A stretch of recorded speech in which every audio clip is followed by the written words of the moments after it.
it's hard to talk about never again because that encompasses a lot of future. So, yeah. Let's see what other,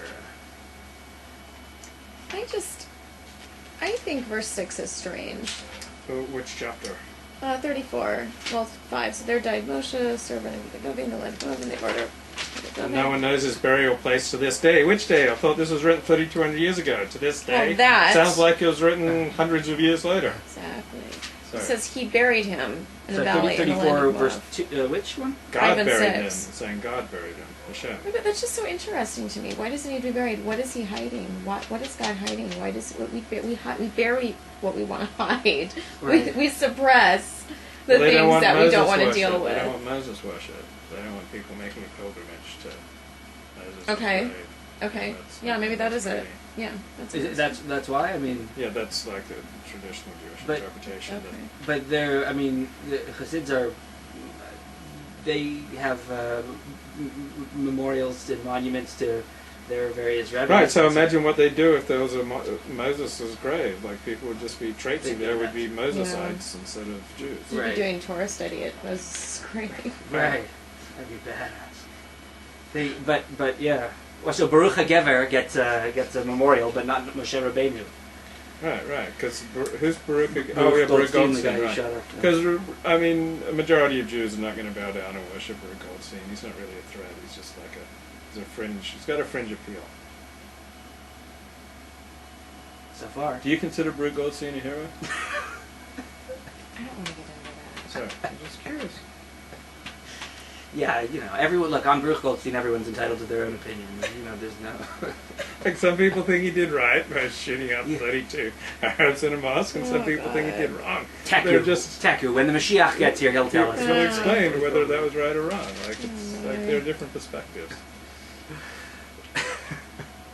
Well, there certainly are. There certainly are different perspectives. He has more. He's one of those people who has more. Who's more. His fan base is larger than it sometimes appears. But Frightening. It's frightening. I find it frightening that anyone would think Baruch Goldstein is a hero. I just want that out there. they should be. Yeah. In fact, it's a medical issue if they do. I think. I mean, I'm conscious. Maybe I'm getting too metaphorical or hippy dippy here, but I just when the Lord came from Sinai, He shone upon them from Seir. He appeared from Mount Paran. I just look at those things and I say they're talking about the source of revelation, and God and revelation comes to you from Sinai, it comes from Seir, and it comes from Mount Paran. So Seir is where Esau's descendants live, and Mount Paran is where Ishmael was consigned, I think. So, to me, there's an implicit message in that. It's saying that divinity it makes itself evident, and insight makes itself comes to you, but both from places of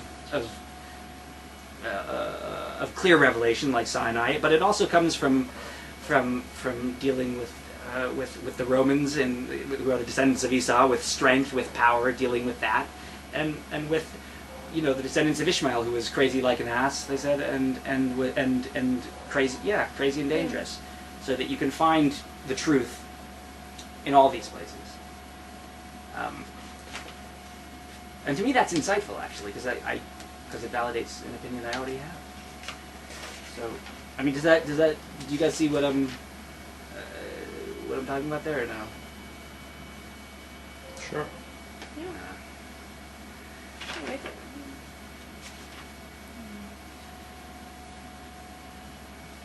It's just, yeah. I think it's interesting, chapter 33, verse 8, that the Levites are praised for doing God's will without respect to family ties. Like, you don't get a lot of that in Judaism. While almost every other religion, when they start out, they encourage people to break ties with family and go pursue the truth. Like, family gets a lot of respect in Judaism. But here, the Rebbe Wikipedia has it really well. Where is it? Moses prayed that God would be with the Levites who disregarded family ties to carry out God's will. Right. You don't get a lot of that encouragement but I mean, in the end, God is God, and family does come second. But. Right. But yeah, I mean, this is it's like monastic orders where they're married to Jesus or married to. I think the Levites here, it's like, no, for you, the priesthood, you're married to Israel, and that's your. Right. That's your spouse. That's your concubine. You don't get any others. And yeah, I mean, it's a tough lot, but I mean, it really seems to work. If you look, I remember being in an evangelical church and watching a bunch of these young guys, and they're in their early 20s, and traditionally you would have been married off by then and sowing your oats. They're not. They're starved for women, I mean, desperately. And all that passion and energy went into their singing of these evangelical songs. So you can see how you would want, your priesthood, all that energy just goes towards worshiping the Lord and yeah. So, Monica, why did you choose Judaism? Why did you get into Judaism? What drew you? It had to do with Torah study. I mean, it had to do with, Midrash. I mean, that was the big impetus for me, discovering Midrash and Midrashic interpretation, the idea that, you would probably disagree with this, but the idea that Torah is evolving, that revelation is ongoing, that creation is ongoing. I mean, that's getting into Rosenzweig and all that, but I don't know, just this idea of being able to respond to gaps and silences and inconsistencies and contradictions and ambiguities in the Hebrew Bible with something else. But why didn't you just become a secular lawyer? Because everything you just said, isn't that part of secular American law? Maybe the impulse is, maybe that is drawn from, Midrashic biblical exegesis. I mean, maybe that as a technique, as a structure. Where do you see the difference? Like, clearly you find Jewish texts more exciting than American legal texts. You didn't choose to become a lawyer. No way. But either become a lawyer or convert to Judaism. But you see the similarities, like everything you were just telling about filling in the blanks and interpreting through time and. No. In a legal context, there are often absolutes, or there are concrete facts. There's one way to do something, usually, unless you find a loophole. I don't think that's how it is with Torah. I mean, that's the idea of creation being ongoing. I mean, it's something that's created anew all the time. And there's an ethics to it that isn't present in legal texts, necessarily. I mean, not like halakhic legal texts, but legal in our sense of the American judicial sense of the term. So what's different about Midrash from other literary techniques or other literary traditions? Like, what's special?